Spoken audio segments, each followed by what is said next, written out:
All right, ladies and gentlemen, how are you doing? I hope you're doing fantastic.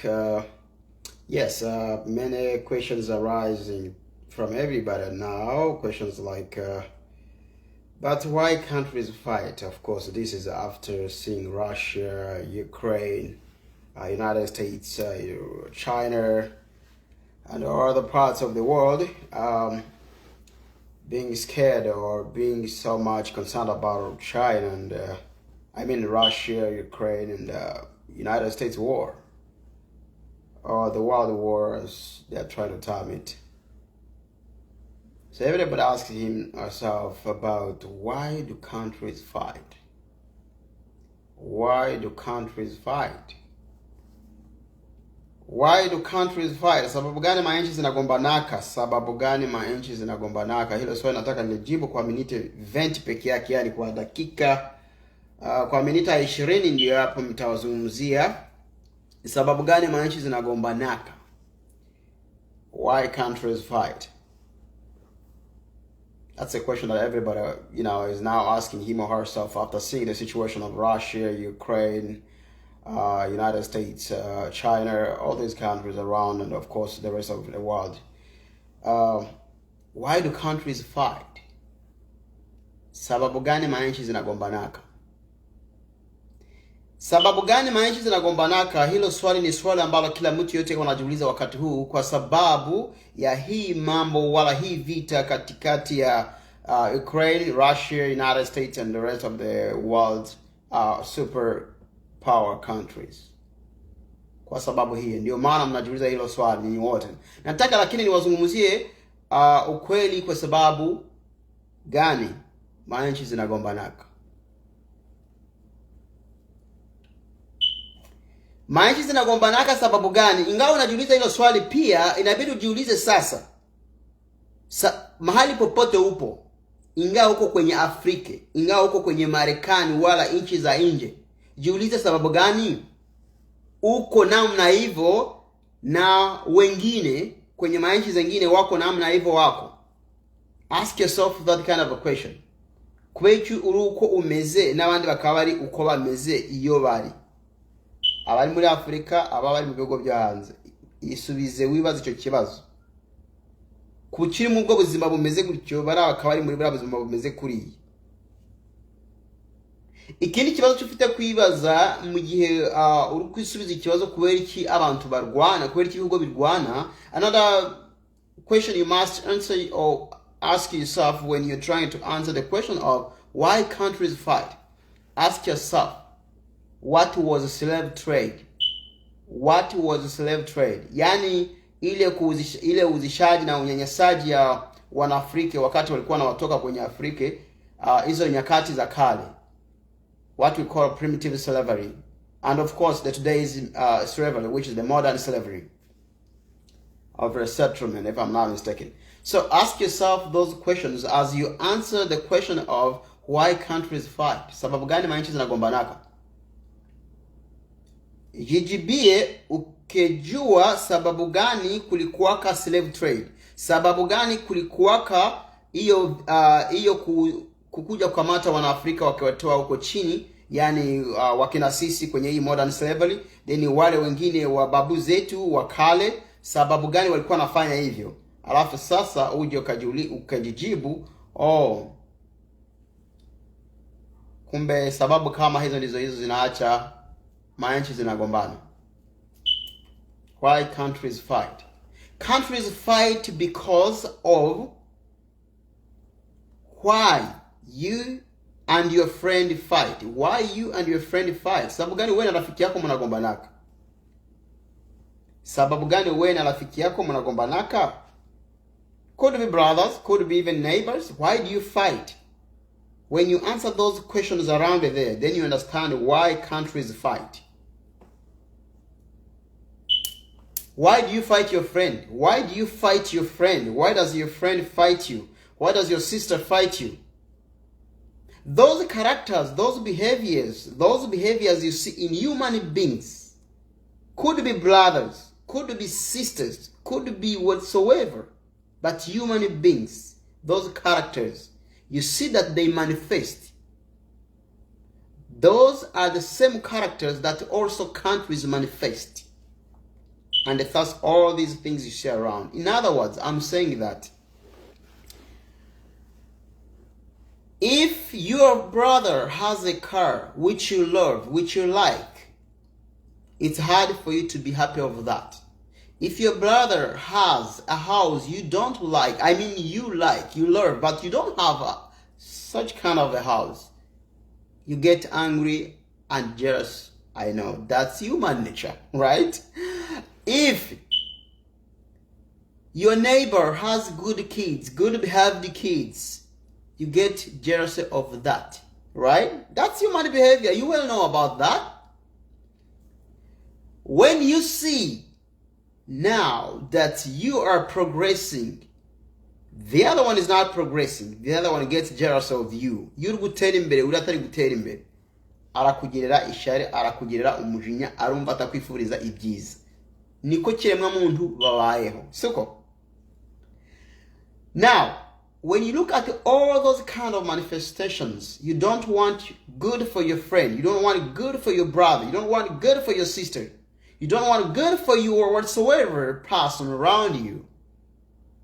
Those reasons as to why you wanted that to be, or you don't wish that to be, to your brother, to your sister, to you or whatsoever, your fellow human being, that is the same way how also countries, which we call states, behave or act. And that's why they fight. Countries fight because there is not any country which wants to see the other having more than it has, or even having something, that for they don't have, or even having something that they think they are using it for their better being. That's why countries fight. Countries fight because they want to take control of given regions, of given areas. That's why countries fight. Countries fight because they want those resources that you, in your country, you got, yet for them they don't have. Or even if they have, they want to have more. Like, you have one wife, you want another wife.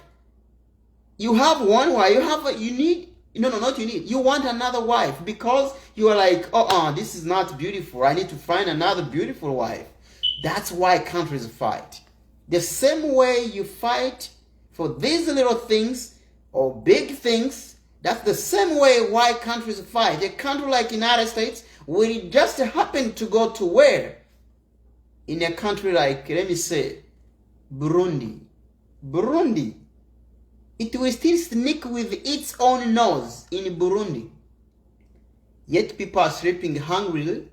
Yet people are having no clean water.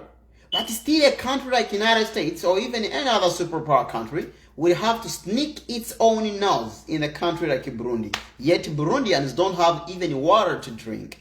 Don't have even what to put on the table for survival for the day. Come on.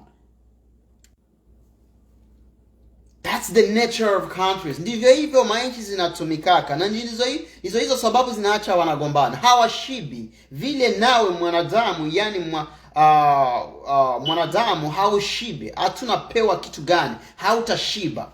Wanakupa gari sahihi, kesho utahitaji gari yenyewe haiko kama hiyo ya bei nyingine, eti ile inafanana mzuri. Unapata nyumba sahihi, kesho unahitaji not kuhitaji, unataka nyumba tena nyingine.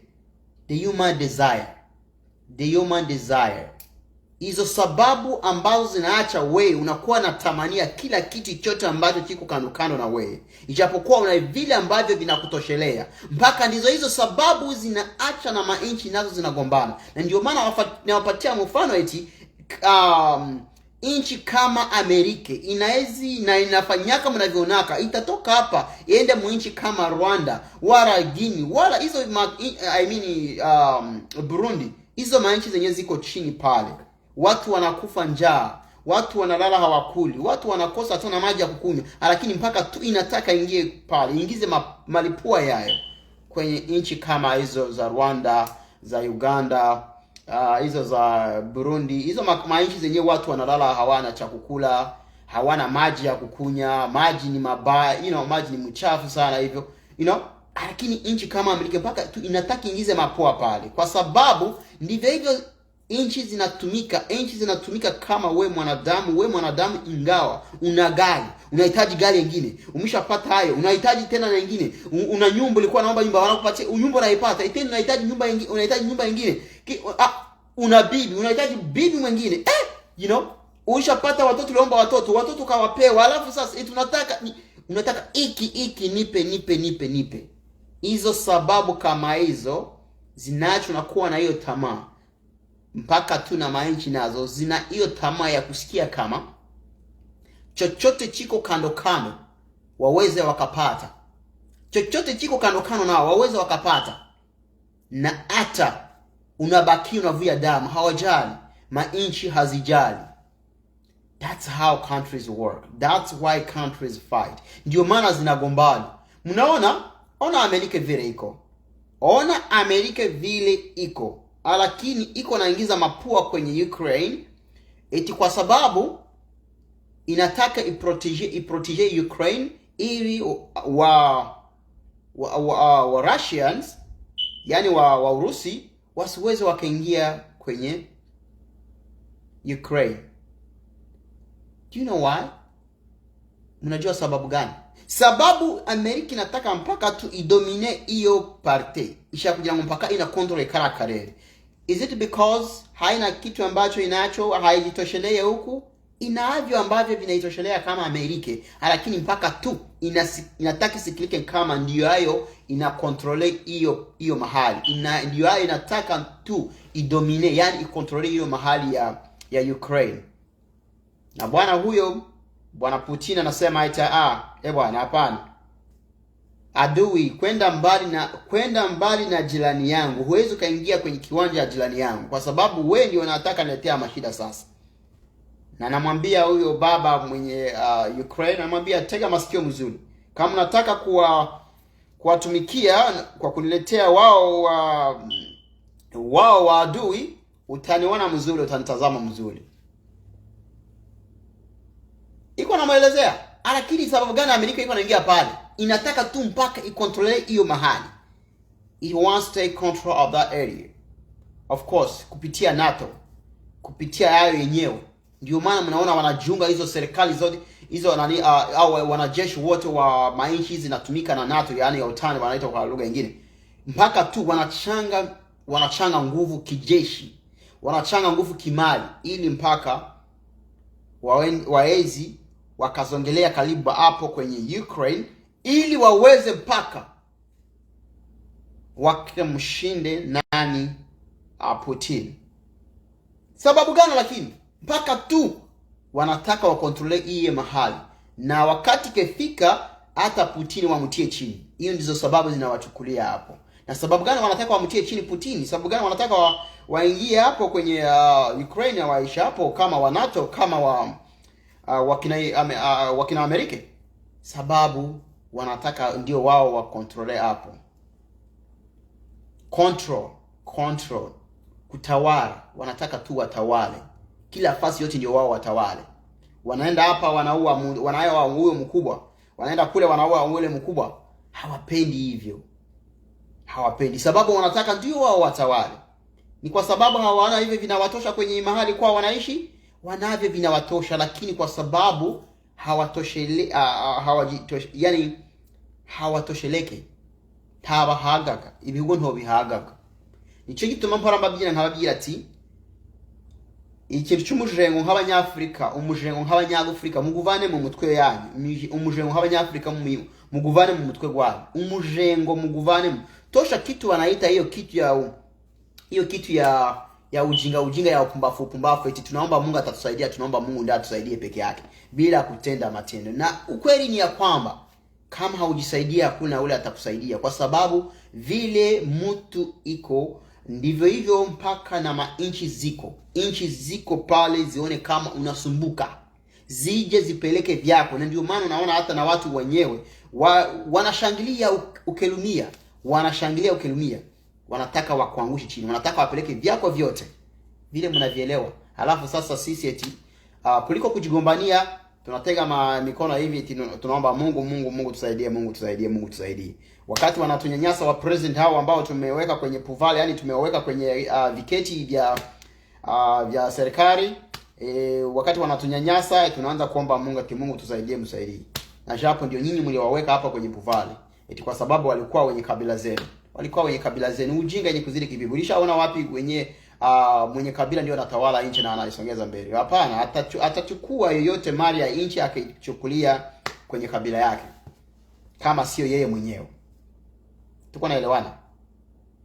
So nchi zinagombana kwa sababu ndivyo hivyo zinaumbiwa kwa kugombana, na zikitafuta mali yenyewe iko kwenye hiyo mahali kwenye zinagombania, wala zinagombania ndio hazo zikuwe zikuu. Yani nchi moja inagombana ili ikuwe nkuu ya zingine. Vile mnajua Amerika inataka ndio ibakie juu, inaenda kwenye Afghanistan inabaua, inaenda kwenye Iraq inabaua, inaenda kwenye Afrika na inapitia kwenye hao wajinga wetu wa diktatele wengine, inawapitia wao, inaua wale ambao tunawataka watutawale kwenye nchi yetu huko Afrika. Sababu ndivyo hivyo namna jinsi manchi zinaishi.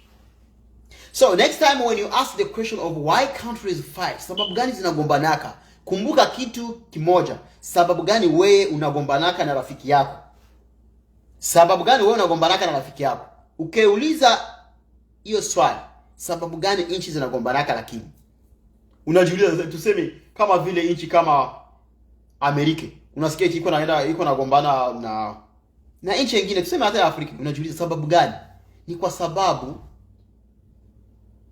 sababu sawa hizo zinachaka wewe mwenyewe unagombana na rafiki yako, wala na ndugu yako, wala na dada yako. So you see, those are the characters. Those are the same characters that countries have. Your behaviors are the same behaviors that countries have. Your behaviors with your friends, those are the same behaviors that countries have. And that's why don't be surprised when a country like Russia is trying to make sure that the compound, the environment, the surrounding is fine. The surrounding has got no enemy, because Russia understands that should the enemy come in the territory, should the enemy come in the neighborhood, Russia is not at peace. And that's what Russia doesn't want. And if we want peace around the world, if we want peace around the world from this speculative war which is happening in Ukraine, then I would say that Americans, the NATO people, they must stop. They must stop engaging in the affairs of Russia and Ukraine. If Ukrainians want peace, if Ukrainians deserve peace, as they of course deserve, then they should stop an enemy to come close to another enemy, because the two enemies will fight in the will fight in the territory which is Ukraine, and then Ukraine will suffer the consequences the best way possible. I'm assuring you about this, because as Russia is not friendly to the United States, it cannot see when United States coming in the neighborhood and then to feel comfortable. It cannot. No. There must be a war. Unless if Ukraine says, excuse me please, I was having a plan to join NATO. but I'm no longer joining NATO. I'm sorry guys, United States and America, I'm sorry. Go back. I'm gonna be myself with my neighbors. That'll be fine. But rate as Ukraine risk and say that it is trying to join NATO, the North Atlantic Alliance organization, that organization which is primarily for the security of the members, the security of the member countries, militarily, primarily. Russia will not want that, and it will not stop. So if at all the world wants peace, UN wants peace over Ukrainians and around the world, America should stay away from the Ukraine and also the NATO member military personnel, which is around the area of Ukraine. It should go back. And then peace will be around the world. But should they continue risking? I'm praying for Ukrainians. I am praying for Ukrainians. And of course, primarily because of the risks that they are getting into by their president and their advisors. The advisors of the Ukrainian president must think about this issue in a very critical way.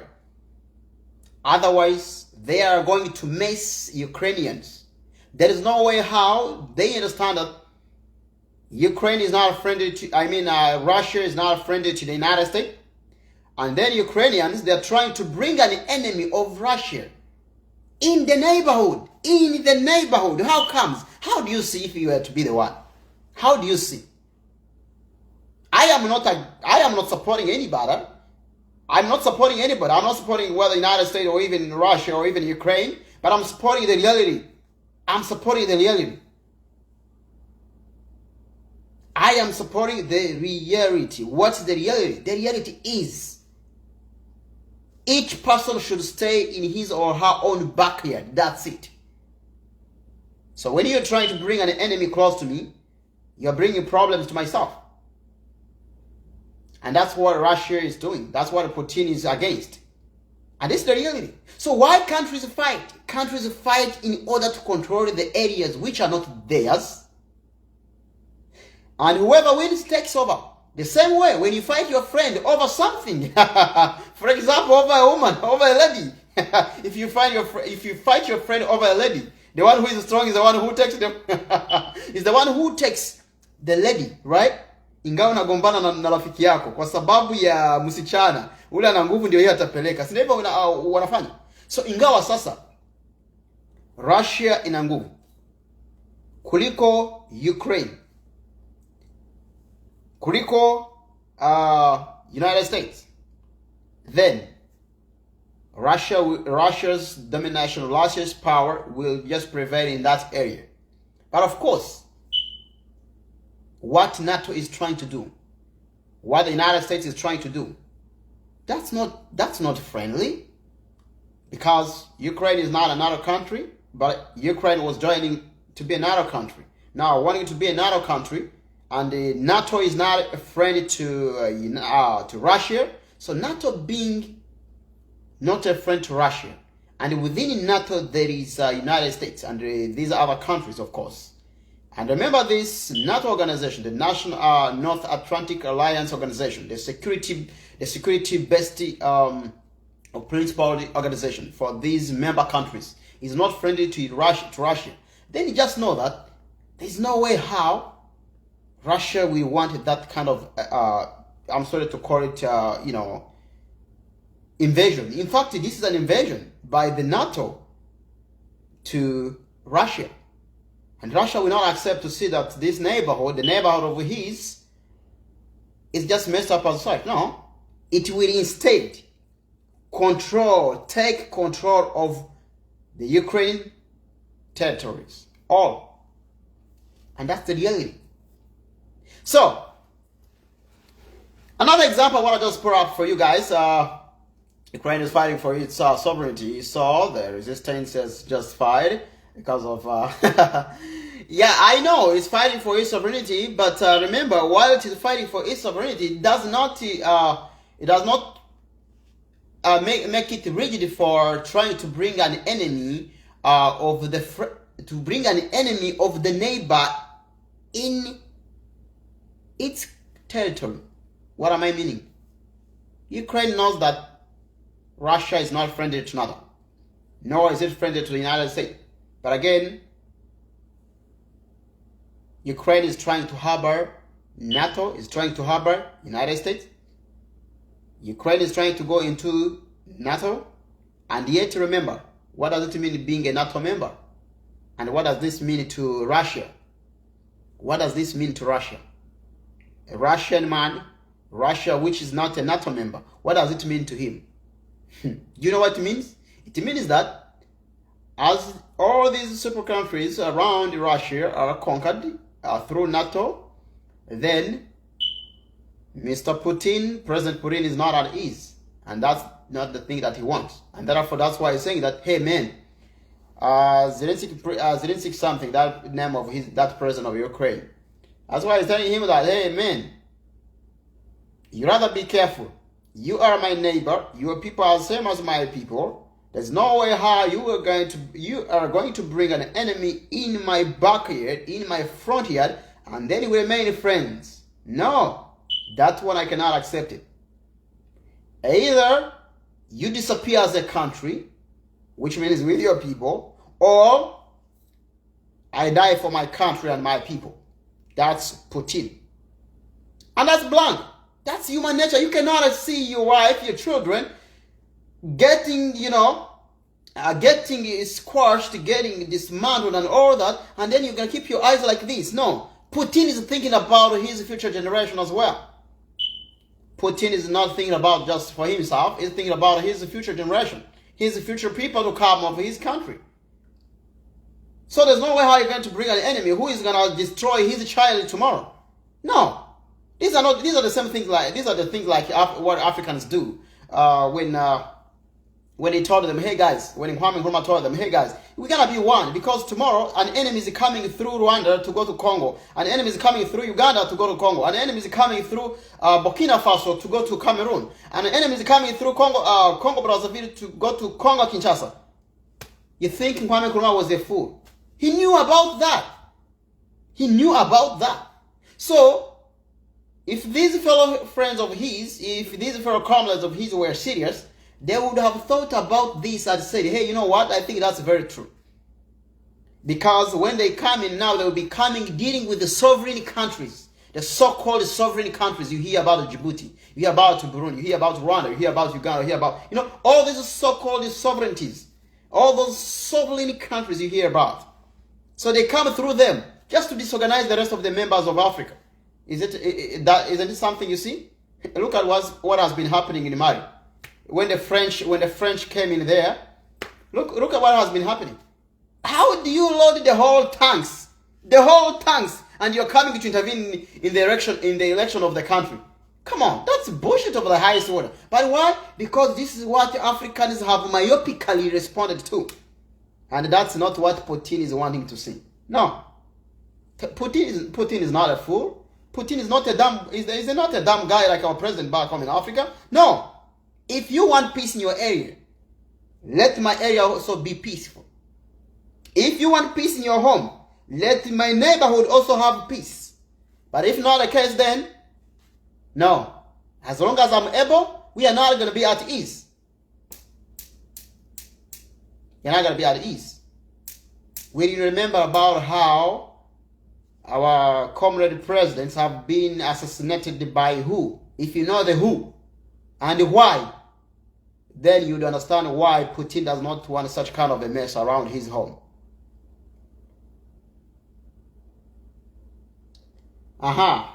Leaving that aside as I try to finish up, I want to also tell you about why everybody is in accuse of Putin. Why everybody is in accuse of Putin.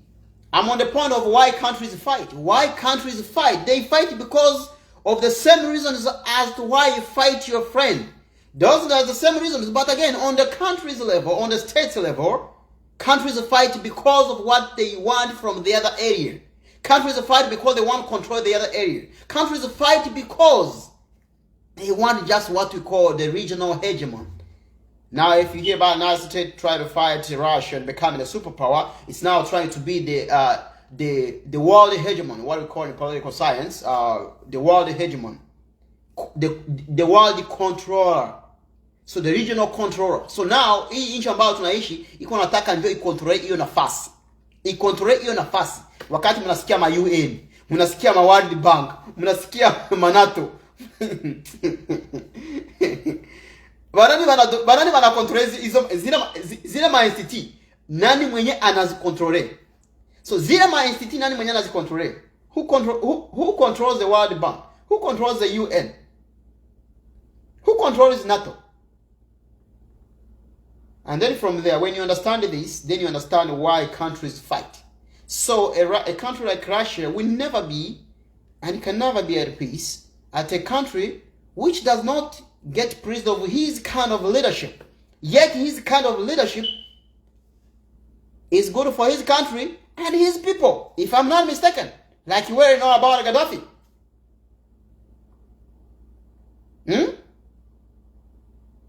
Gaddafi was a dictator, right? Gaddafi was a criminal, right? As Putin is. And as many other people who are not in the same philosophy alignment with the West or the NATO or the other alliance of NATO are criminals or have been criminals. Those are the justifications. Now, let me come to the issue of the media as I try to finish up.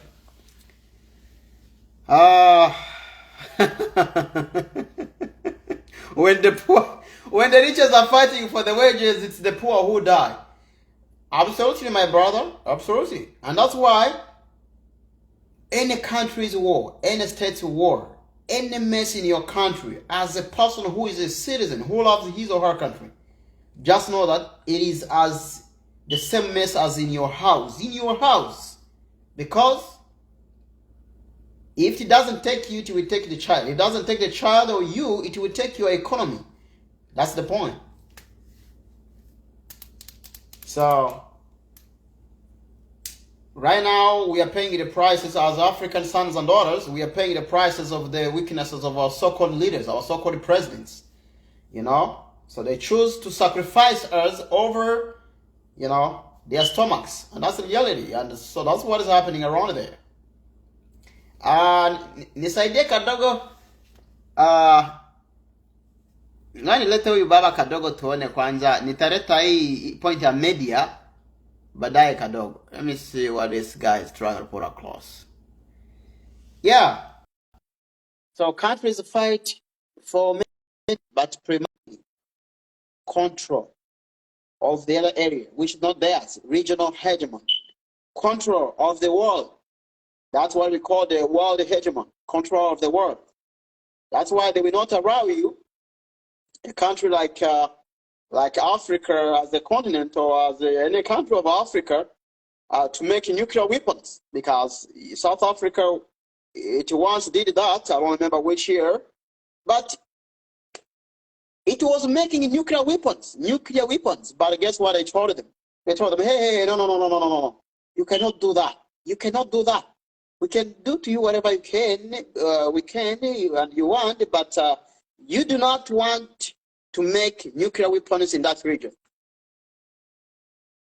Why? Because they want to be the controllers of that area. So these are things that my young brothers and sisters have to understand. Because when they don't understand this, and they are still just doing the bullshit kind of stuff around here and there, yet they forget that what we are facing now as the world younger generation, it's as the result of our so-called leaders. Primarily, I mean the Africans, right? The black race people. Oh man, samahani bwana. Asante kwa ujio wako. Niko na katopike kadogo hapa ambapo nazungumzia kuhusu sababu gani manchi zinagombanaka. Na nilikuwa nawapatia mwangaza nikawaelezea eti manchi zinagombanaka kwa sababu hizo zinaacha nao wenyewe, yani wanadamu wenyewe wanagombana. Ingawa unagombana kwa sababu pate kile, unagombania kile ambacho unacho, lakini ni cha ndugu yako wala cha rafiki yako. Hizo ndizo sababu na manchi nazo zinagombania, isipokuwa kwa hali ya manchi. Na alafu sasa hapa ninawaelezea eti wakati naona kuna shida kwenye nchi yako, jua ya kwamba hiyo shida yenyewe iko ambao unasema eti haikuhusu, hiyo shida ndio hapo itatokea zile vile vyenye vinakuhusu, na kama havikuhusu vitahusu mtoto wako. Na ndio maana nilikuwa na nikimalizia hiyo point, nikaelezea eti wakati mnaona bwana Putin anafanya hivyo ambavyo anavifanya kwa sababu ya ajali ya NATO na United States kwa kumuingilia kwenye compound yake, yani kwenye kiwanja yake, haiko mjinga na haiko mbumbavu, kwa sababu anataka kuprotege nchi yake, watu yake, pia na watoto wenyewe watazaliwa kwenye hiyo nchi, kwa sababu anajua kama ingawa adui anakuja kwenye hiyo nchi ya Ukraine, kwenye mahali ambapo yeye ni jirani, alafu kesho hakuna maisha ya nchi yake na hakuna maisha yake na hakuna maisha ya mtoto yake, kwa sababu hapo itakuwa territoire de Amerique, territoire de NATO. So kalika kitu niliongezea pia nikaelezea eti ingawa Putin alikuwa anawaza kama wa so called president wale wajinga wa kwetu wanawaza control na hivyo Mohamed Kuruma alikuwa anawaahidi eti wafanye ili wasije wakegusiwa na mashida ambazo zitatokea kwenye wakati huu, maamuzi ambao watachukua wakati huo. Tafadhali hatuelikuwa kwenye mashida hizi ambazo tuko nazo kwenye dunia ulimwengu wote. Na alafu sasa Putin anasimama yeye kama mtu eti kama ni kukufa sahi nikupe, lakini nijue kama nakufa na niko na protege nchi yangu, yani nyumba yangu yani mjini ya watoto yangu wenyewe wako nazaliwa na mali ya watoto yangu. Hivyo yani ni vitu vyenye viko contrary, yani kinyume na hao wajinga wetu eti ni wa president wetu wanafanya vile ambavyo wanafanya kwa ajili ya stomach zao, yani matumbo zao na makabila zao. Alafu sasa anaweza kaongezea kitu gani? Anachukua kama na jambo ambayo anaweza kaongezea kama mtu ambaye anaelewa mambo ya siasa ya watoto wetu na pia na wa bwana zetu. Asante kwa kunipatia tena neno. Ile pale unamaliza sema recently, unamaliza sema pale kama ukaona Kwame Nkrumah wote ndio walikuwa nagombania, Thomas Sankara ndio walikuwa nagombania. Ndio. Ule nani Julius walikuwa president wa Tanzania wale wote. Yes, Nyerere uko nasikia ndio walikuwa biko nagombania. Lakini sasa ndio kwenye aba wanajita ba NATO. USA ndio kwenye ndakuwa inaingilia ikakuye juu habana nguvu ikakuika baua. Ukaenda ona mu Middle East uko nasikia. NATO ikaenda gombana kule, ikaenda piga ba Saddam Hussein uko nasikia. Nenda bakabauliza jua nini mulenda piga ba Saddam Hussein wa Osama bin Laden ase biko na nuclear bomb uko nasikia. Kambia mbone hamukupiga Russia ase Russia iko na nuclear uko nasikia. Russia iko na nini? Balienda kapiga kwa Syria kule wakati ya banani huyu waka Osama bin Laden, Saddam Hussein, Osama bin Laden wakaenda wakapiga kule, wakabauliza jua nini mulenda piga kule, wakasema eti tulenda bapiga juu biko na nuclear bomb uko nasikia. Wakabauliza jua nini mkupiga Russia ase Russia iko na nuclear bomb ndio maana tukuipiga. Ikava pale. Unasikia ile ndio NATO.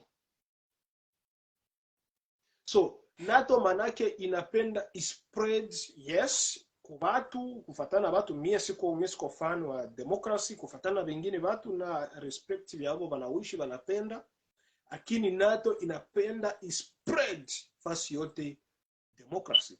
Lakini wanasahau tena kama kwa mtu mzima juu mimi tuma nina disagree na democracy ni juu mimi nina bijua nikasema nivieleza hapa itakuwa long story unasikia.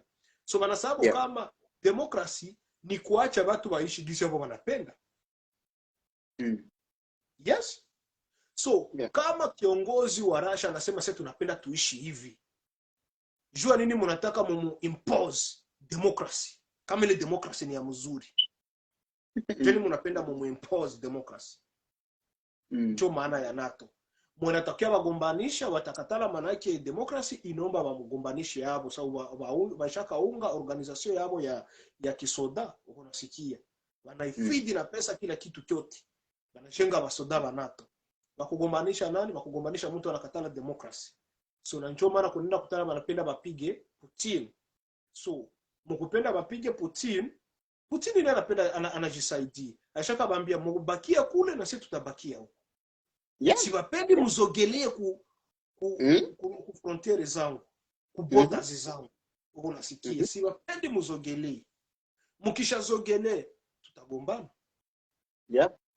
Uko nasikia? So unaenda kutana sana NATO iko natumikisha aka president Zelensky. NATO hayangaikie refugees, hayangaikie watu wabiko na kufa ba Ukraine. Pahali waachie pale ku ceasefire uko nasikia, Mhm. lakini biko naongezea njo biko naongezea kamata mabombo piga yo jigombani jidefend, habamwambia attack jidefend, c'est-à-dire kwa manake Russia ikupige batu bako bakufe, pays yako ibomoke, asema biko na kusapoti mu hypocrisy njo NATO. Yeah. So NATO nje iko na uwa watu, mie nina believe kama haiko Putin nje iko na uwa watu. Yeah, ni sawa vile unaona ile genocide banapakala mafuta, hiyo genocide ya Rwanda. Wale wana macho na wale wana akili, wakati wanasema genocide ya Rwanda wanasema tu hii mambo ya juu, lakini ule ambaye alikonga moto, ule ambaye alikongaka moto wachanyi muliro, the one who started the fire as this fire of Ukraine and Russia is not spoken about. It's not spoken about. Yes. And now when the effects become the genocide of the country, or the people's lives washed away, like now in this case the Ukrainians are getting perished because of the fire which is being started by the other one who is not ready to stop the fire. They are not talking about the one who is starting the fire. Instead they are talking about they are ready to receive your population as refugees. They are trying to instead of stopping the one who is starting the fire, they're instead trying to stop the one who is stopping the fire. So that guy is telling them, please, I do not want you in my backyard. Absolutely. I know this is my neighbor. We do everything together. Nothing is a problem. I do not want. And then that's why he recognized the Mhm. Middle East of that part of Ukraine as a country. Mhm. Uko nasikia, ndio maana litika kile parti ya East yen iko na border ku Russia, akarecognize ile independence yao ya balilombaka bale batu ba East, banasema na sisi tuko tayari kuingia mu NATO. Akasema Mungu tayari, ndio akarecognize akaiorganize sa vile pays. Unasikia? So njo pale usako leo huyu president nakatala bale bashikate ku Ukraine. Lakini unaona kama Putin hakukuwa anataka fujo. Alikuwa anapenda kama basi nyewe mnapenda muingie mu NATO, aba watu wananisogelea ku boda yangu, babaisha lomba independence, wanapenda bakue country yao. Ni sawa vile tuseme kwa mfano sasa vile kama watu wa Nord Kivu wanasema si vitu vile vinaendeka hapa Mkongo hatuvitaki, tunapenda kwa mfano tunapenda tujitie kupei Uganda ama Rwanda ama Burundi, uko nasikia. So tunataka tujitie kwa ipe junye vya kule mko naitika, si atusikilizane nani, haliko ideology yetu ya population yetu ya hapa. Tunakwenda kutana watu tunakutananisha nabo ideology moya ni ba Rwanda. So sisi tunajitia ku Rwanda, nyie mubakie kule kuvyenu. So uone pale nani Kisekedi akatale aseme hapana, bila havitawezekana na sisi wote tuko naingia mu NATO. Maana hiyo unaona kama sisi wote tuko naingia mu NATO, uko nachokoza nani? Uko nachokoza Russia. That's the point. Why hautaki peace, uko nachokoza njoo Russia. Na tena unataka kunafikiane na adui. Unataka kunafikiane na adui. Na nita nimekwambia usinetee adui kwangu. Lakini unataka sasa ulafikiane nao, na cha kuzidisha unataka ndio yeye umlete kando kando na mimi. Unaona? Hapo ni mashine nyoko na jile. Ndio sababu kama ni banda Amerika na Russia, yani ndio NATO hiyo, ni kama vile wambanda. Sasa unataka kunafikiane na banda. Ni sawa vile mie na wewe tukwe maadui. Kisha mtoto wako alicognize aseme papa uko nafanya makosa, toko iko nasema kweli, ukatale sikia. Uko nasikia wakati ashaona makosa yako, ule mtoto wako anakuambia papa kama uachie pale, mimi natatoka mwe nyumba yako, nenda kamata nyumba yangu. Nenda kamata nyumba yangu. Kusema ifu yoyote mimi nisikue ndani.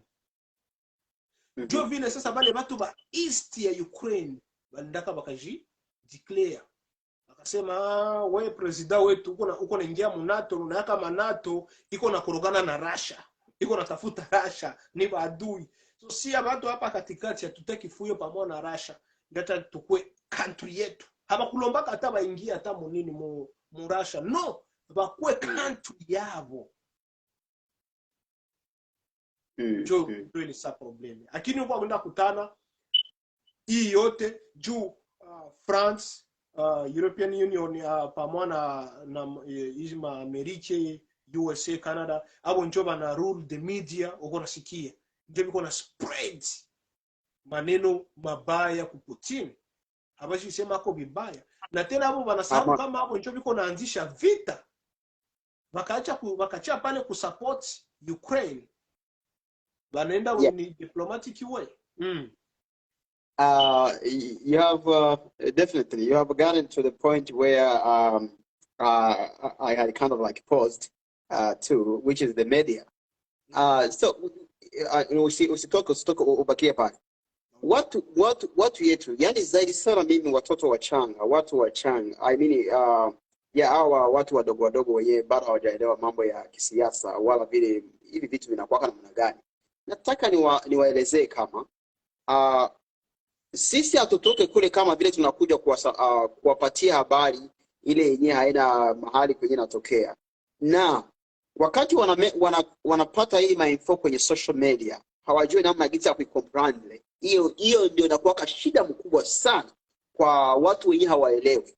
Alafu sasa wakati tunakuja hapa tunawapatia hii ujumbe. Hii ni habari yenye ni ukweli nyuma ya yale ambayo mko nayatazama. Na niko naenda direct. Nataka watu waelewe. Wakati tunasikia BBC ni yani ni institute ya kupana habari ya wapi? BBC is a United Kingdom based news reporter. In other words, news entity. BBC ni ya Waingereza. BBC ni ya Waingereza. Ukisikia CNN hiyo ni ya Amerika. That's an American media, right? Ukisikia na hizi zingine za kama sijidanganya hata France 24 inapanaka nayo mu français. Watu wa Anglais wajue na wale wa France nao wajue. Wanaitaka France 24. Ni ya France. So unasikia Fox News, unasikia CBBC, all those hizo masosh na tuache kwanza kidogo. Unasikia za World Bank, unasikia za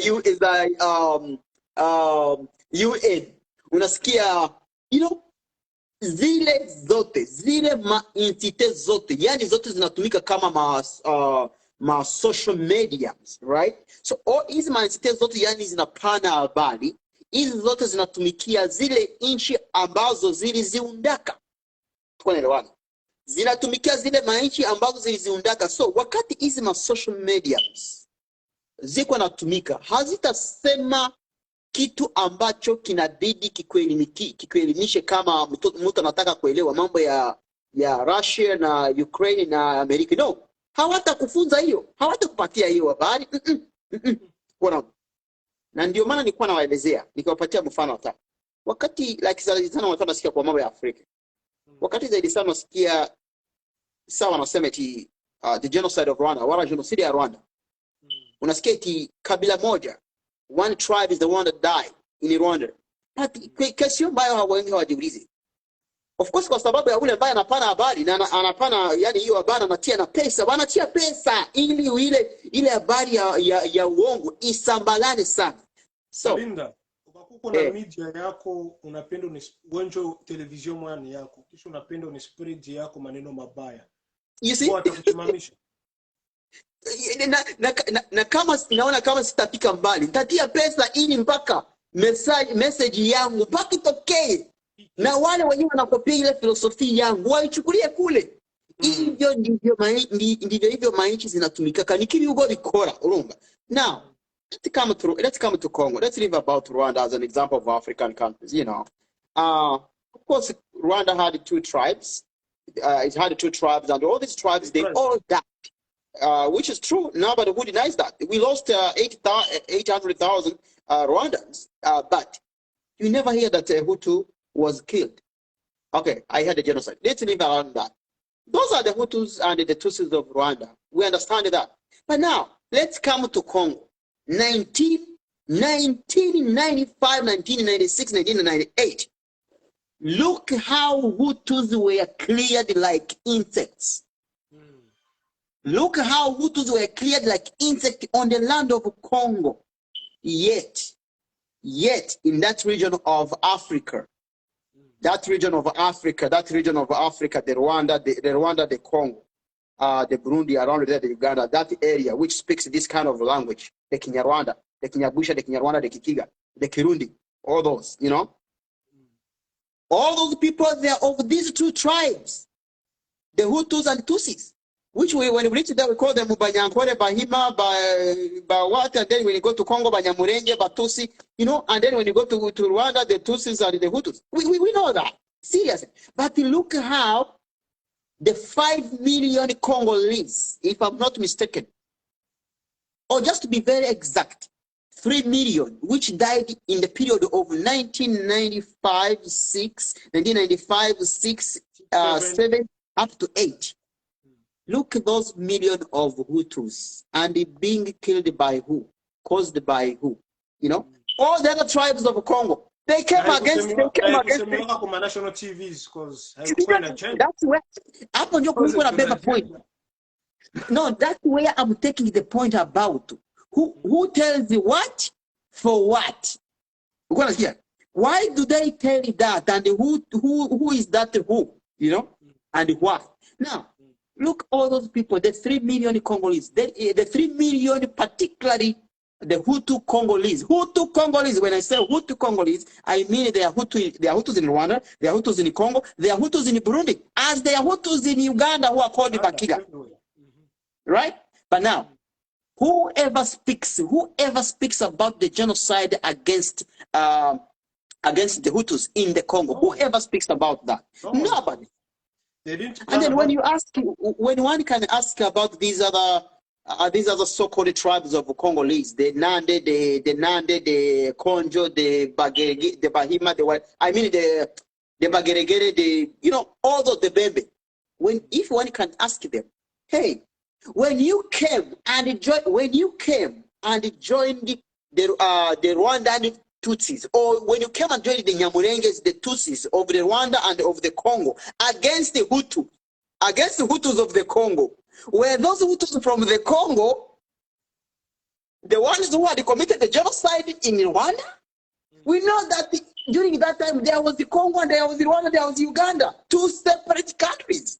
So the why did you? They call it like they say like because you know in 1994, 1995 they're like there was refugees from Rwanda, the Hutus who ran to Congo, who fled to Congo. And then they organized FDLR. So njoko ni sasa wanasema kama basoda wa Rwanda wanatoka Rwanda wanaenda gombanisha wale wa Hutu, unasikia sema Rwanda unasikia.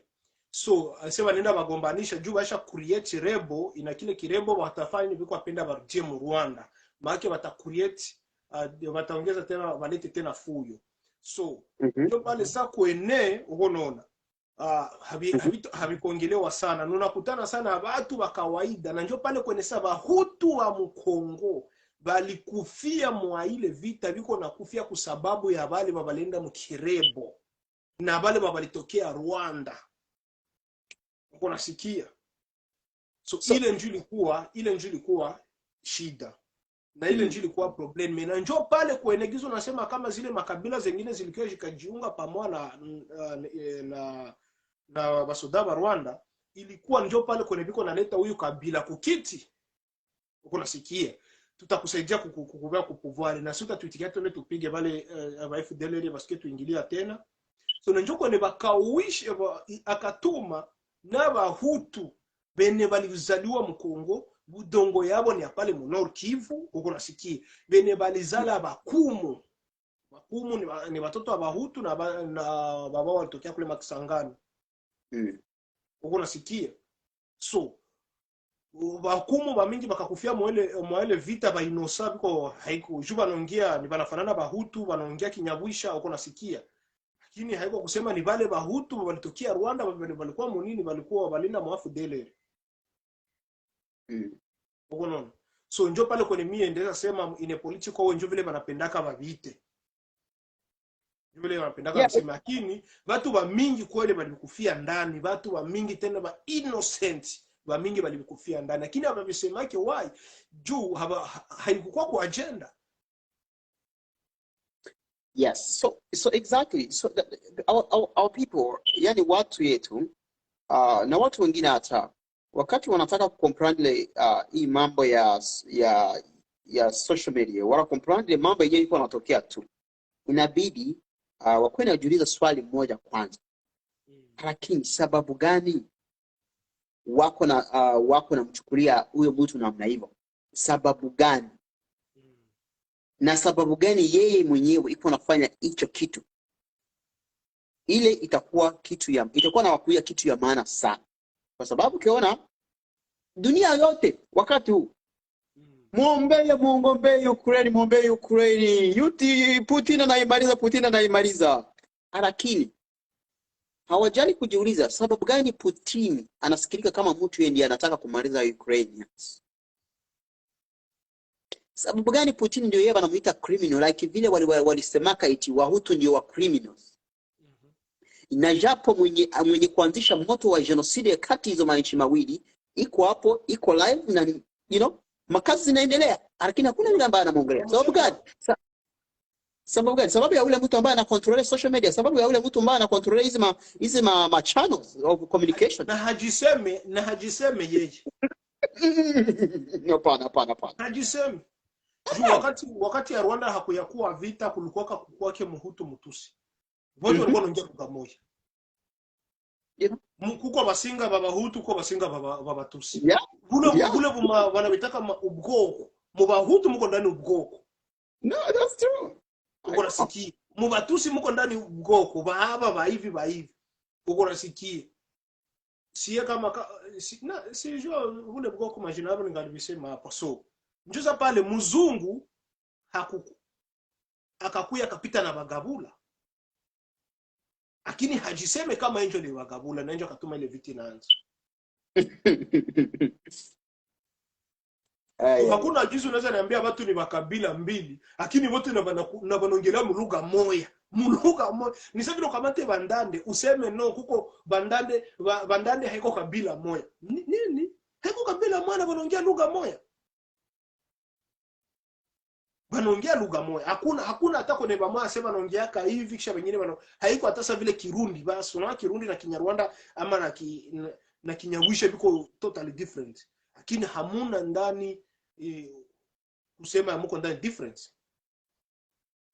So akina akakuya kwa Bagabula. Wakati alimaliza Bagabula yeye alikuwa iko na objective yake anataka kwenye probleme ifikie. Na njoo kwenye ikaenda ikafikia. So nanjo pale kwenye sasa yeye kama alikuwa lipanga aba njo batakuwa ba victim maisha yao yote, sitabatia kama medias. Uko nasikia. So njo vile mimi napasha bisema. Maache Bahutu hapa mzungu hakubatia kama media, haiko njo vile lipanga. Akiwatia media, yani akiwatia kwenye hizi mataarifa zinatangaza habari, akiwatia ama wanasikilikana kama nao walifanyiwaka genocide na makabila zingine, hizo makabila zingine kando ya Kongo, yani hizo kutoka Rwanda na hao Wakongomani wenyewe. Alijua kama akifanya hivyo alafu sasa kitakokota mambo ya mbali sana, na kitakokota ule mtu mwenyewe alileta hiyo. Yeah, vilikuwa vitakokota mambo mbali sana, lakini vilikuwa vitaishia karibu. Why? Tukasema tukue sinsia mroho zetu, sawa vile Barundi. Wanakuambia kama Muhutu aliwaka Mutusi na Mutusi naye akaua Muhutu. Sio watu tulifanyana kama genocide. Inomba tujiungi bishie pale. Na ndio maana wakakamata Pierre Nkurunziza, mwene babake ni Muhutu. Babake ni Mutusi, mamake ni Muhutu. ndio wakamfanya president. Uko nasikia why juu wote wanakubali, wote walikuwa kasinsia, bakaikala bakasema no, enough is enough. Tukasema tuende mu vitu vya makonflikt, tutakuwa tuko naua watoto wetu, tutakuwa tuko naua nation itakuwa iko nakuya. Uko nasikia Batusi na Bahutu bataanza zalana, tutaanza ua sasa na watoto wetu sie peke na damu zetu tutaanza ziua. So ingalikuwa sasa na tuseme na Rwanda nao bangaliendelea yake tio mzungu atie media aseme okay na Mutusi na luwaka mzungu aliwaka Muhutu plito, unasikia aliwaka Muhutu, ilikuwa pale vitu vilikuwa vitaisha munjia ya mzuri, wote walikuwa bataikala baongee no kama ni mabasi wote tulifanyaka jo mimi sizitika kama sema tuko barera tuko beupe. Uko nasikia ndio tia mikono yule anasema okay ataka na kutukana tu hii inaweza una kama naweza kuambia neno inaende na kufanya una kama kuko watu tuseme saa mie nishakwambia saa vile mamangu kukatana tu kumuoa tijuni Mutusi trauma. Uko nasikia tuseme tukasema eti Bahutu nabo bakufanyaka kosa Batusi bakufanyaka kosa, inomba wote bakubali.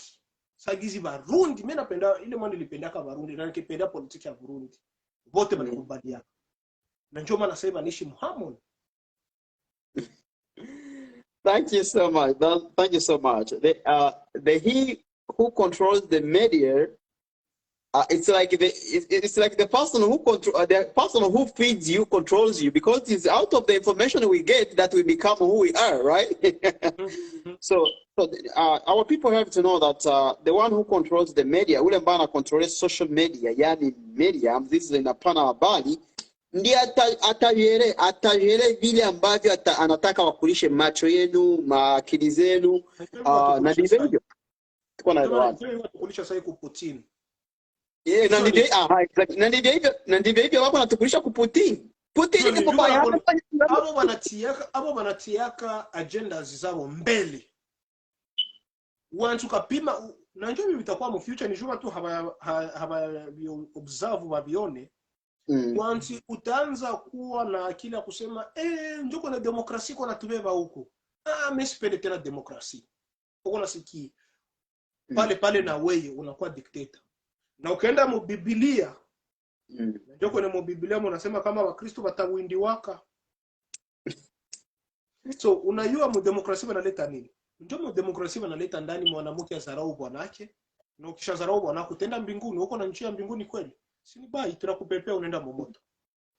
Na wewe bwana bibi yako akakukomalia nyumba, utaenda mbinguni? Ni bai. Demokrasia ndio tunakwambia ba homosexual nabo biko na right. Ni demokrasia. Ona ni mtu sasa yeye ni Mungu ataka mumukatane. So na njoo maana in mu life tu ya hapo ukapima sema mie siko sipendake ba homosexuals. Uko nasikia maana wanakuambia kumbe wewe upendake demokrasia, mbona demokrasia sina bakubali. Joko ni Bakristo bataanza windiwa pale. Yeah, exactly. And actually when you try, I don't know if maybe everyone needs to go to school to understand what it is by democracy. I really don't know. Sielewi ingawa kila mtu yote nabila ndio kumasomo ile aelewe kitu banaita democracy. Democracy kwa theory na democracy kwa practice. Kwa sababu hao watipe wao wanasambalanisha kitu wanaita filosofia ya democracy. Lakini hiyo filosofia ya democracy wanaitenda, yani wanaispread kwa maneno. Unisikia vizuri? Na wale wataendelea hivi video, wataangalia hivi video waelewe vizuri. Wanaispread kwa maneno, lakini kwa definition ya democracy, the definition of democracy is the rule or the governance of the people by the people for the people. Unisikilize? Yes. Alafu ingawa it is the governance or the ruling of the people by the people for the people, then why do you go to corrupt the other people around, to remove the other one who has been elected to be the president of the country for the people by the people? Yes. Lakini watu wenyewe wako mayopiki, they don't see that, of course. Aha. Tukiingia sasa, we're trying to analyze democracy. By the one time we should define democracy. We should have a topic here and we define what it is democracy in theory and in practice. Practice. Yes. Now, what the democracy means to the West and what it means to the Africans. Listen, to the West in practice, to the West in theory, to the Africans or to other countries in theory and in practice. Because for them here in the Western countries, they want democracy to go by their principles. Democracy to go by their principles. Yes. But the same kind of hell principles, the same kind of hell principles in their countries, those are the same hell principles they want to come and kind of inflict to the other people who do not understand what it means by democracy in practice and democracy in theory, right? And when they see that you have understood what you're doing with regards to your democracy, guess what?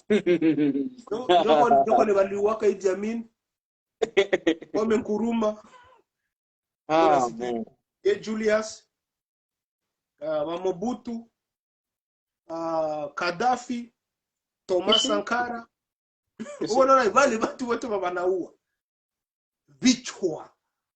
yeah, it's very interesting. Wanaenda tengeneza Afrika ikuwe super power. Uliona tu na huyo waliua hapa kulasti tu kidogo wakamtingiza tu ye John Pombe Magufuli. Ule bwana democracy inamaanisha nini? Democracy haiko amani. No, inaomba jambo tukamate siku matu ketu idefine hapa. Yeah, it's people have to understand. Our people primarily they have to understand what it means democracy in practice and democracy in theory. And again, who is bringing to you that so-called democracy? You know, because and why? How does this person love you to the extent of wanting to protect your rights? Yet your person has refused to protect your rights. You're right. Savile njoo pale kwa mfano kwenye sai hapa ile neno ameweza sema. Wakupatie chagula katikati ya democracy ama uchagule John Pombe Magufuli. Utabeba mazile ni ideologies mbili juu. John Pombe Magufuli ideology yake ni wa Afrika, gizi tunaishi na gizi tunakuwa kasiye. Njoo ni kwa democracy, njoo ni kwa nani ideology ya John Pombe Magufuli. Uko nasikia wewe ubali kama tuko na corrupt toka uko nasikia pale bana mtana kufukuza mama bali kufanyia nini bali kuibaka nani ni kuibaka ni mkubwa fulani njoo yuko hapa wewe kuya hapa ni kweli tunakufukuza sai enda kusankara aha. So akili democracy inakuwa jivicha mo ideology ya John Pombe Magufuli. Ayo kumbe iko na makucha inavicha nyuma sasa ya kukiharibisha watoto wenu, ya kukiharibisha nation yenu. It's very interesting. Na ndio maana niko nawaelezea wakina mandugu zetu ingawa wako pale hata inabidi waelimike waelewe. Watoke kwenye usklavi ya kimafikiri waelewe dunia inatumika kana namna gani. I think we should find a time and discuss about democracy, Western democracy, then indigenous democracy. I would say, you know, because for when they say democracy, you may call it indigenous freedom, or maybe freedom, and yeah, I would say African freedom versus you know, the Western whatever democracy freedom. Because really, it's like na nataka ukijamu historic way ya hapa mu Canada, hii democracy iliuisha watu wa mingi kusema ikubaliwe hapa. Uko nasikia sagizi iko na uisha ba Ukrainian wa mingi mu Ukraine saa hii. Why? Maana yule president analia aingie na mu democracy, analia aingie mu NATO.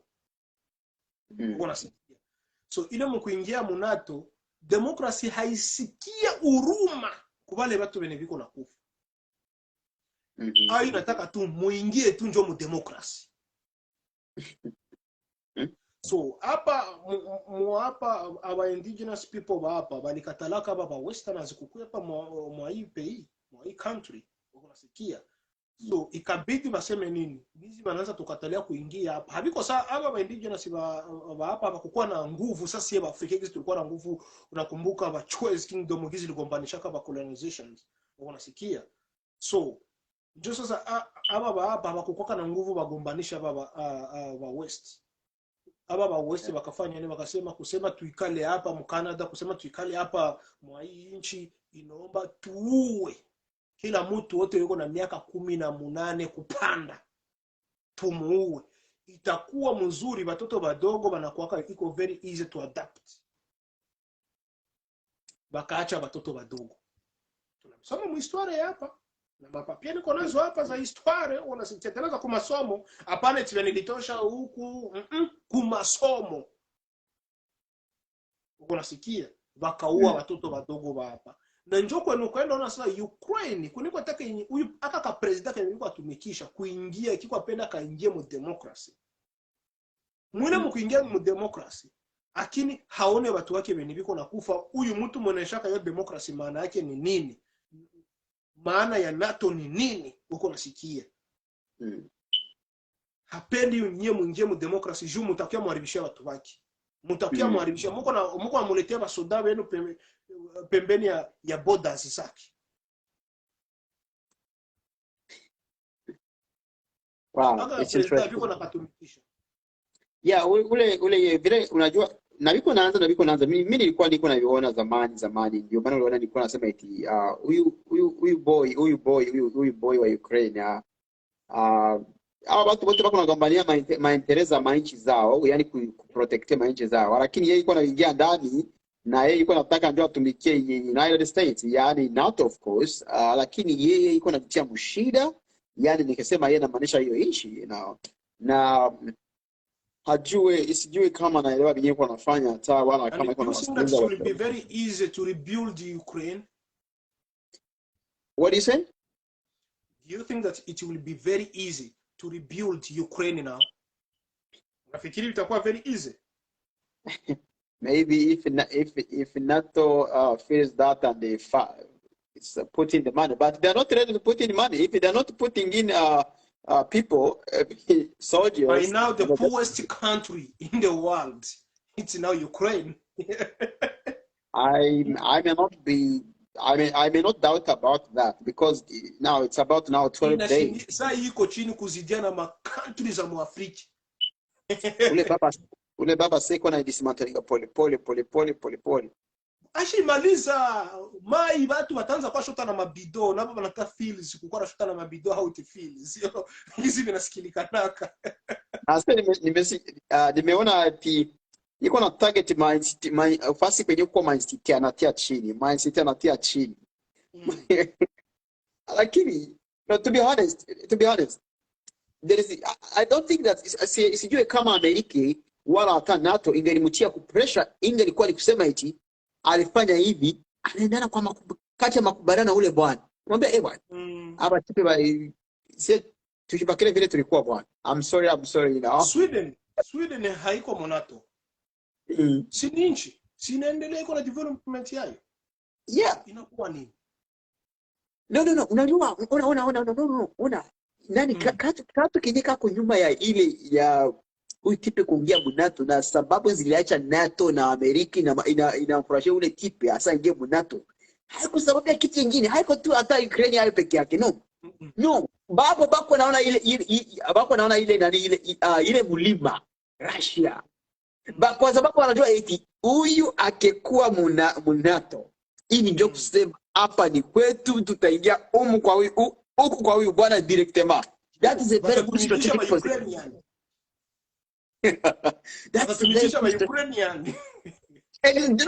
the point. That's a very good strategic position. Sawa vile wanatumikisha baba benye bako kando ya Kongo kuharibisha Kongo na Japan bako natoka Amerika, bako natoka nchi za nje. You know, that's how it happens. Na mkongomani yepeke. Sinjo. So now ingelikuwa nikisema sawa vile niko kwenye kijeshi ya Ukraine. ukweli mimi singelionea huyo baba huruma. Ukweli inabidi kuwe wazi, sababu yiko na watia shida. Na uangalie vizuri. Amerika, NATO wameshaelewa kama ule bwana hawatamsimamisha. Ili wafikie mpango yenyewe walikuwa nayo. Wametazama kama hawatamsimamisha ili wafikie mpango yenyewe walikuwa nayo. Kwa sababu ingelikuwa wangemsimamisha. Waliona kama watamsimamisha, ingekuwa wameshambomola zamani. Lakini iko anaingiza hasimami. Uko naona? So, na wanamuyebi na shabaha yake kufuatana na vile niko naona. Yeko nataka ile parti yote ai control ikuwe kama Russia. So ikuwe kama Russia. Ikuwe hata gusa kwa kaaji, lakini yeye ile parti ikuwe Russia. Now ndio kusema eti wale batipe sasa bakefika bapeze kadogo baingie hapa, tutagombania hapa kutakuwa njoo moto. Njoo vile iko na kisha wanamuspread yako toxic information. So everyone nice nikankulajia watu wengi waingie kwenye hii uelevu ya hii mambo ya ulimwengu, kwa sababu ni mambo inawabidi japokuwa hawaelewi. Kama watu tumeni na mamangu tu tulikuwa tuko nyoni kwa kumalizana kwa Mkristo wewe, kama huyo yuwaka ile nyoka inaandikiwa mu revolution mu Bible yenu, unasikia kama ni democracy, kisha tena mu Afrika na kutera kama tunataka democracy. Nasema Mungu wewe, ile nyoka inaandikiwa yeko na vichwa 3. Oh man, I think let's find the chance and talk about this issue of democracy because it is kutokea pale tutatafuta muda tena tuongelee hii nani. Do we need Africans? Do we need democracy or we need patriotic and nationalistic men? Nation. So I'm gonna show you. There's a way I kind of frame it, and you will see it. Because we need to take for instance, because, you know, hii maongezi inachaka watu ndio wanafu. You see, I'm not based on China. I'm not based on I'm not based on Russia. I'm not based on Ukraine. We are putting the reality on the table. On the table. So babo ndio wajue katogo yote kwa hapo. Katogo yote iko babo ndio inabidi wajue ukweli ni hii, isiyo kweli ni hii, ila wao wenyewe ndio watachagua wataenda na nini. Unasikia? So na tukiongelea mambo ya democracy, and then also whether Africa needs strong whether it needs democracy or it needs patriotic and nationalistic men, then we're going to discuss that, and we give the overview of the other side, we give the overview of this side, and then people themselves, they understand what it is. And of course, all those, I like discussing them when I'm trying to compare with the West, because the West is the influence of the back. You know what I mean? So there is no way how you can talk about Africa and you leave out the West.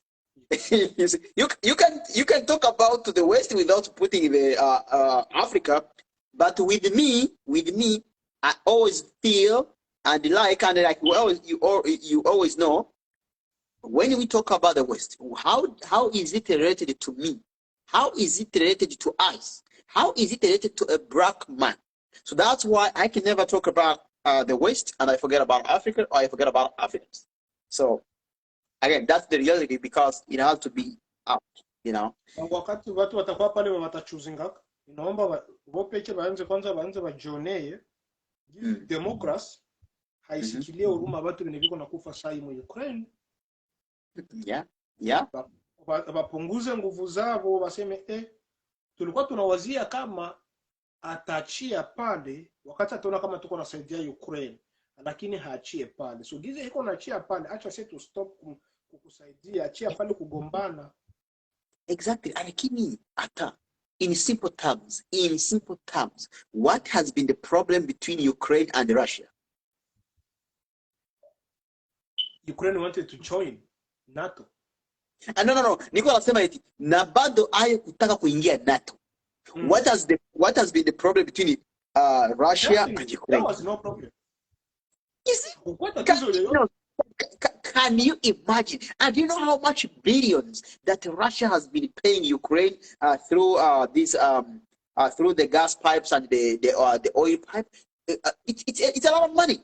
And these guys have been in harmony. Even I understand they have been doing intermarriages like the Rwanda and the Congo. But now look, because of just that president who is being used, look what he has caused Ukraine to go into. Look what he is causing the whole of these Ukrainians to suffer. And then they are the criminal man, the Putin. No, they have to understand it. Unafikiria barasha hata hizi sanctions ziko wapatia eti za mingi zitawasumbua. Already walikuwa wana live below $1. Walikuwa sababu Afrika. Ukraine? No, Russians. Wana live tisai below $1. Oh, really? Yes. When yako uone pesa zao ziko chini. So Russians have been living under $1 per capita per person? Yes. Unasikia? Mbona ni hatari? Ndio vile. Ni hatari. Pesa zao ziko. So au maisha washaizoea. Washaizoea. So na Ukraine nabo habiko mo top 20 richest countries in the world. So Ukraine iko mo top 60 or 80 kule. Alafu sasa kitu Russia ili focusinga zako sana ni vitu vya weapons, ndio kile focus yako sana.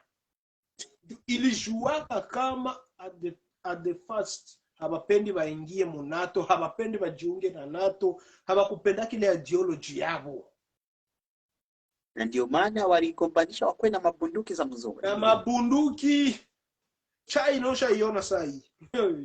Hapo washakatia kusema kuna president kuna tena kumvote. Walikatalaka nao nini ya NATO.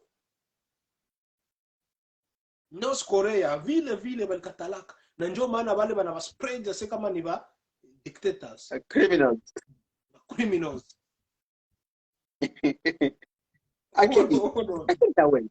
Imagine na wewe bwana mwingine yani una akili kama yake wala hata kumzidi. Yeye ndio yeye aseme nitakukontrole na nitakontrole rafiki yako, nitakontrole rafiki yako. Na ule na mtoto wako ndamkontrole. Haiko kila mtu yote, haiko kila bwana wote anaweza kaitika. No. Yeah, Evan, wanakatalaka. Wanajoma wale wanakatalaka wote wanakimbiliaka kujenga the strongest army. Yeah, that's true. Ndio maana wanakimbilia si tu kama puppet juu hatujenge ni mabunduki. Na economy yetu haiko yulu. Nasema tafauti na sio ndio maana banatutumikishaka. Yeah, niliona eti watakie Kongo. Mkongo mko ndani mali tunapenda. Wanaenda. Wewe president wa Kongo itika watu wakuye ba hivi. Bana anaitika. Uko nasikia. Ndio vile banatumikishwa. Very interesting. But yeah, man, thank you so much. I think I want to just even end from here, but I really appreciate that you chipped in. I didn't know that even you were there. However, as the struggle continues, Kujichano Chimpano Yani Kujichano Chimpano, the struggle continues. The struggle continues. We have to change our mindset about the understanding of the world we live, because this platform, this channel, we ourselves, we are purposed to educate you and change your mindset as a young boy, as younger woman or man or whatever, any person. And primarily the African people who understand otherwise, They just understand, Africans, they just understand it by just what they see, what they hear, but not what the brain tells them in accordance to the reality of the nature, of the state's nature, of the human nature. And then all in all, They become the puppets. They become the victims. Yet they would have chosen the right path if they understood. And therefore, we are just here to educate you, feed your brain, and change your minds. To use your brain to help you understand how the world works and work for yourself as a person, if not as a nation. Because I know all of you say that you don't want to go into politics, but guess what? You are living by the wage organized by the politics. You are using the gas which is negotiated by politics. So when you bring your bullshit nonsense of saying you're not going to join the politics, I gotta tell you, a damn person standing there not wanting to just progress as the people are doing it in their respective countries of their citizenship. So wake up your minds, Africans. Thank you so much, brother. Be peaceful. I will just shoot you now. I can notice about the topic which I believe we need to join and dismantle down in all aspects possible to make sure that people can really get a point. All right. Have a good night, man. Thank you, man. Sawa sawa. Okay.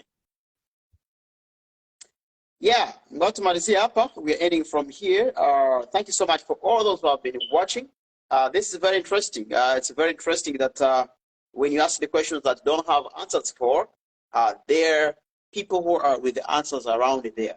But you can only have these answers if you can just spend some few minutes to this kind of a video and get to know what the reality is. Or even you ask, you can even ask. But much as there's time and convenience, this video may help you or even your kids. Our children would love to be home. Our children would love to know what is going on and why. All they see. But how can they know when they are not educated about this? How can they know when they just only stopped from high school? Then, where do you think they can get that information? Nowhere, because they have not advanced ahead to understand how these things are working around the world. No. And then the program that you see, it is here to make sure it brings all this kind of knowledge that the Western social media hides you from. The Western social media will never tell you the reality. No, no. If I'm not even mistaken, even the African social media, it will never tell you the reality. Why? Because they are working for the West. They are working for the West. The social media of Africa is working for the West. And therefore, it would be hard for them to tell you the reality about what you're seeing around. And guess what?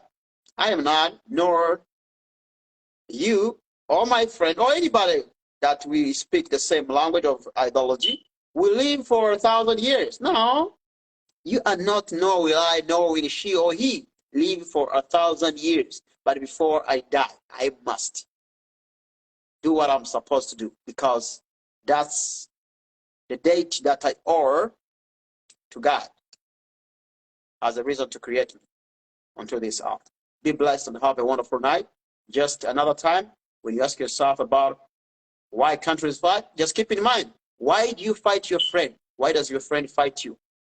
Why don't you get satisfied? Why doesn't your friend get satisfied, no matter how much in his or her disposition?